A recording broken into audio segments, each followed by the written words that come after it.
Bueno, pues vamos ahora a saludar a la última invitada de la mañana, para la que afortunadamente tenemos los 10 minutos de rigor, incluso con un poquito de suerte hasta 11. Vamos a saludar ya a Ana Jesús Olaya. Buenas tardes. Buenas tardes. Bueno, hoy hablamos de Alicia en el País de las Maravillas, de su autor y también de versiones originales de los cuentos y de adaptaciones, ¿no? Eso es. Básicamente, esto es lo que tienes preparado para hoy. Sí. Ana, ¿por dónde empezamos? Yo siempre te pregunto porque a lo mejor, según tú veas, dices, pues mira, empezamos por el poema, voy a leer algo del autor, o para que no nos falte tiempo, o no. Te explico primero quién era este autor, que además es un cuento mundialmente conocido, ¿no? Eso es. Pues mira, sí, muy brevemente. Lewis Carroll es un escritor británico que nació en 1832 y falleció en 1898. Fue matemático, profesor de matemáticas, fotógrafo, escritor, fue muy polifacético y escribió un cuento mundialmente conocido. Gracias, entre otras cosas, a Walt Disney, que bueno, fue lo que le dio la popularidad. Muchos cuentos luego se han difundido gracias a Walt Disney, Sí. Muchas historias. Muchas historias, que sí que fue un mago que todo lo que hacía lo convertía en oro. Y este señor escribió Alicia, todo el mundo sabe. ¿Alguien conoce este conejo? Esto te viene fantástico para el asunto de hoy. Fenomenal. Bueno, pues todo el mundo sabe que hay una niña que él fotografió muchas veces, hija de unos amigos suyos, llamada Alice, que le dedicó este cuento. Pero si vamos a las versiones original del autor, no solamente lo escribió para Alicia, sino para Alicia y 2 hermanas más. Fueron 3 niñas, hijas de un amigo, donde un día en un paseo en barca por el Támesis le pidieron que les contara una historia. Y empezó, y cuando no sabía cómo continuar, las niñas le decían sigue, y cuanto más ilógico y más absurdo fuera el argumento, más contentas estaban las niñas. Claro, hay que tener imaginación, sí. ¿no? Mira, sí. Y bueno, les gustó mucho a las niñas, y Alicia fue la que le dijo, escríbelo, no solo no lo cuentes, escríbelo. Lo escribió y se lo regaló a la propia Alicia con sus ilustraciones en Navidades. Fue el regalo de Navidades de ese año.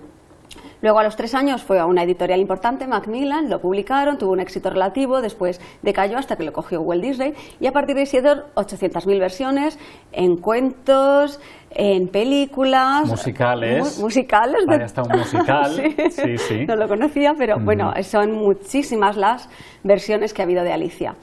Pero a pesar de todas las versiones, a pesar de conocer al conejo blanco, a Alicia, a la reina que a todo el mundo le ordena que le corten la cabeza, al ejército de barajas y demás, si vamos a la fuente original siempre descubrimos algo nuevo.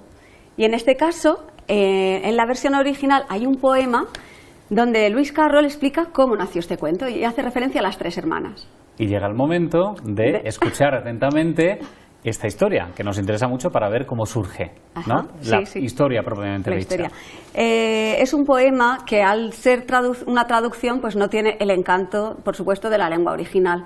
La musicalidad no es la misma la métrica. La rima tampoco, seguramente. La rima, claro, que ya al ser una traducción, porque Alicia sobre todo juega mucho con las palabras. El cuento de Alicia en el País de las Maravillas es mucho juego de palabras, rimas y cosas bastante difíciles de traducir, ¿vale? Que solamente pueden disfrutar en lengua original. Te escuchamos atentamente. Muy bien. En el dorado anochecer bogamos lentamente. Los brazos siéntense ceder al remo débilmente. Qué dichoso desfallecer las manos sin oriente. Y qué implacable triple voz suena en el dulce olvido, pidiendo extrañas invenciones de quieto y lírico sentido. ¿Cómo callar indiferente sintiendo su latido? Dice apremiante la primera voz que comience el cuento.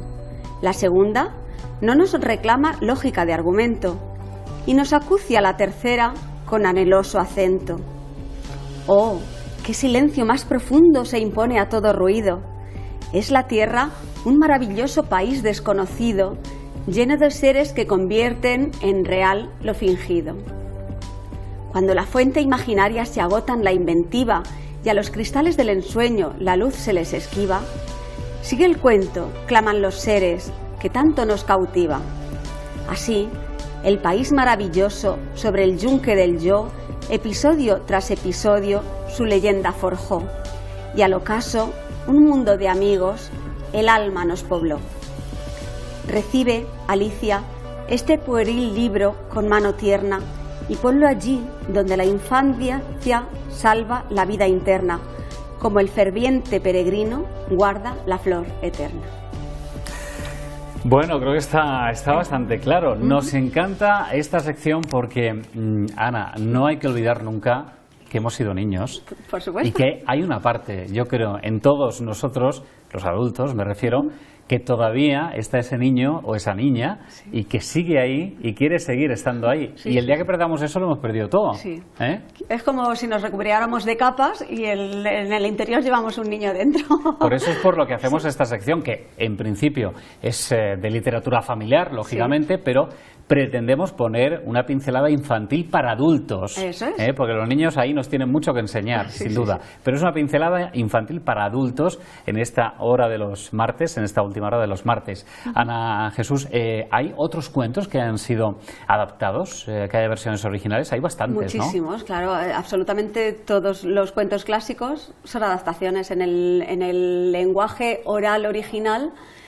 Eran de una manera, se fueron de boca a boca transmitiendo y alterando hasta que llegó un señor, hablamos de los hermanos Grimm o de Perrault, que ya los fijó de una forma pero mucho más suave. Esos en realidad son adaptaciones de los cuentos populares, ya son propias adaptaciones. Y luego de un cuento clásico, pues hay adaptaciones de autores, de escritores, de editoriales, donde cada cual pues pone su punto y lo cuenta a su manera. Un cuento que todos conocemos, el Caperucita, puede tener 800.000 finales. Puede matar el cazador al lobo o puede no matarlo. Sí, depende de las versiones. ¿Pero esto por qué? Porque depende de quién lo ha contado, lo ha modificado. Sí, los cuentos, vamos a ver, de hecho hay incluso concursos en internet que son concursos de adaptaciones. Hay que conservar la esencia del cuento y sigue conservando el nombre y sigue conservando, pero en versión y cada uno le da su toque personal y efectivamente cuando es muy conocido, pues en todos los países hay unas versiones propias que se cuida un poquito pues la cultura de ese país.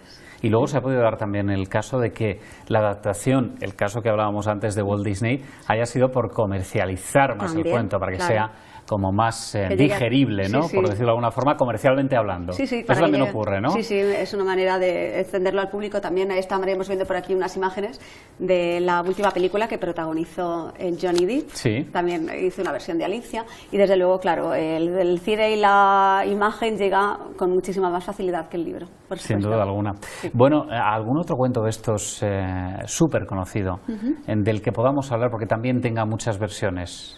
Pues, por ejemplo, La Sirenita, la típica versión de La Sirenita de Walt Disney, se casan. Película y ahora musical que también produce Walt Disney, como El Rey León. Sí, claro, o sea que tremendo.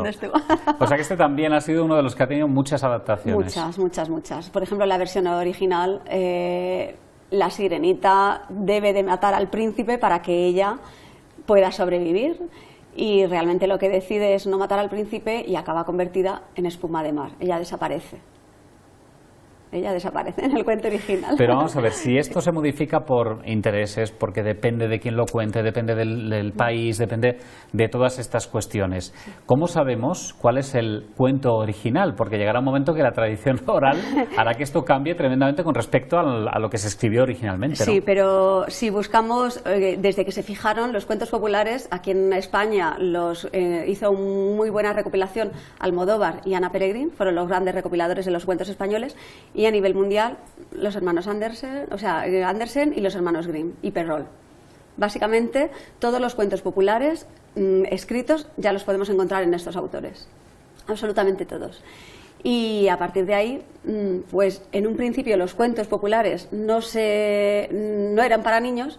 Y ahora esos cuentos se han ganado, dijéramos, para los niños y se les adapta para que ellos lo puedan entender y sean un final pues menos dramático que tienen los cuentos originales. O sea que supuestamente los cuentos originales no se escriben para niños. Para nada. Luego se han infantilizado, por decirlo de alguna forma, pero no se escriben para niños, se van para adultos. Pero por ejemplo también La Isla del Tesoro, todas las novelas de Julio Verne o de Robert Louis Stevenson, no eran en absoluto literatura infantil o juvenil, como tenemos la idea hoy en día. Eso los autores, los expertos o críticos literarios lo llaman literatura ganada. Es literatura ganada a lo infantil. pero realmente no es literatura infantil ni juvenil propiamente dicha, es Pero literatura abierta al público en general. Me imagino que en algunos casos habrá que hacer unos cambios radicales, bastante radicales, ¿no? Más que nada pues se suelen los aspectos de violencia son los que más se suelen evitar o eliminar o pasar muy de corrida o no darles esa importancia, que los cuentos populares clásicos son cruentos, son bastante. Me acuerdo de Bambi ahora mismo, ¿eh? Ay, son muy cruentos. Claro, aquí nadie modificó nada. O sea, la madre muere y muere. Y Muere. esto creo que ha sido el trauma de todos los niños que han visto esta película, ¿no? Pero también se quiso adaptar Hamlet y se hizo El Rey León para niños y también es dramática la muerte, También, la muerte también. del padre, bueno, Claro. que realmente es la adaptación de Hamlet. Y realmente son cosas de la vida. Sí, ¿eh? sí. Vamos, sí, es evidente que en el reino animal es así, pero también las personas, Sí, las madres, evidentemente. los padres, pues faltan a veces, ¿no? Lo que hay que tener es sensibilidad para contar las cosas. No hay que eliminar nada ni limitar nada, pero tener un poco de sensibilidad, un poco de tacto. No ser violento, no ser agresivo, pero contar la realidad como es. Sin duda Sí, alguna. una cosa muy importante. Para terminar, el poquito tiempo que nos queda, Ana, me gustaría que contases, si es posible, la historia del del conejo. muñequito que tienes aquí, del conejo. Pues este conejo lo hicieron unos estudiantes de un ciclo formativo que acudieron a mi escuela infantil, Las Huertas, a hacer una actividad con niños. Y llevaron unos árboles preciosos de papel maché y era un árbol de los sentimientos donde los niños tenían que expresar afectos y demás y cada grupo lo decoró de una manera. Entonces, un árbol, la temática era el cuento de Alicia. Y mira, tenía allí el conejo blanco y dije, mira, pues un poco en homenaje también a estos jóvenes que también se preocupan de la infancia y se preocupan de hacer las cosas bonitas y agradables y bien, pues en homenajes a ellos he traído este conejo. ¿De esto ya hace tiempo o no? Un par de años. Un par de años. Aún lo conserva, ¿eh? Un poquito ahí. Lo tengo que remodelar un poquito, ponerle un poco ahí de papel de celofán, pero bueno, oye, está bien, ahí lo tienes conservado. Ana, muchísimas gracias.